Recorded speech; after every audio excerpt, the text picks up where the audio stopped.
Dick, how does it feel? Bigyan ka ngayon ng magandang napakataas parangal ng PNP ngayong gabi to. Honestly, hindi ko expected. Okay. Parang feeling ko, hindi ko alam kung time na ba talaga, hindi ba?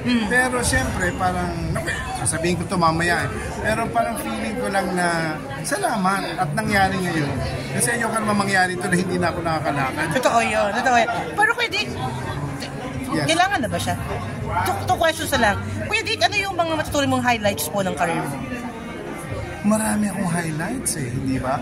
So yung mga paggawa ko lang ng, alam mo, sa totoo lang yung mga nagawa ko, mga, sabihin na natin humility aside, na nag-box office sa film, sa industriya, at the same time hanggang ngayon, luma na, pero pinanonood pa rin sa YouTube.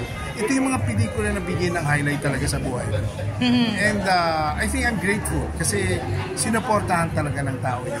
And of course, dito. Kuya Dick, last na lang po. Do you want to make a movie with Vice Ganda, given the chance? Why not?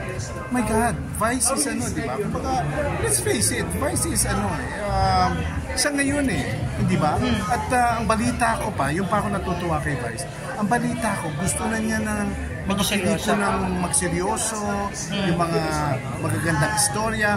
And I feel good for him kasi talagang gano'n ang artista Ako rin naman patawa ng patawa. Pero after a while, sinabi ko na, hindi ako pwedeng ganito forever. Gagawan nyo rin ako ng mga pelikulang gusto ko na talaga naman makikita naman yung talent ng isang artista. Tingin mo anong meron sa kanya? Why he became very, very successful? Last na po. Ako, I believe in destiny di ba? I think he's destined to be successful. And you cannot argue with success, di ba? Yun ang nakita ko sa kanya, na bless siya. And alam mo yung isa pang hinangaan ko sa kanya na hindi ko nasabi sa kanya. Pareho kaming mapagmahal sa magulang at lalo sa nanay. And I think yun yung charm, lucky charm na iba kasi pag minahal mo ang nanay mo you will be blessed. Pasasalamat na lang sa PNPC sa huli po. PNPC, salamat kasi patuloy kayong nagsusuporta sa akin at hindi nyo ako nakakalimutan.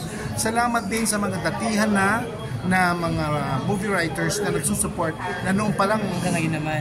Totoo lang, noong pa lang nandiyan na kayo at sa mga baguhan naman na nagsusuporta rin sa akin. Salamat, malaking karangalan. Mahal naman namin kayo. Mahal ko rin kayo kasi hindi naman kayo nawala sa buhay ko.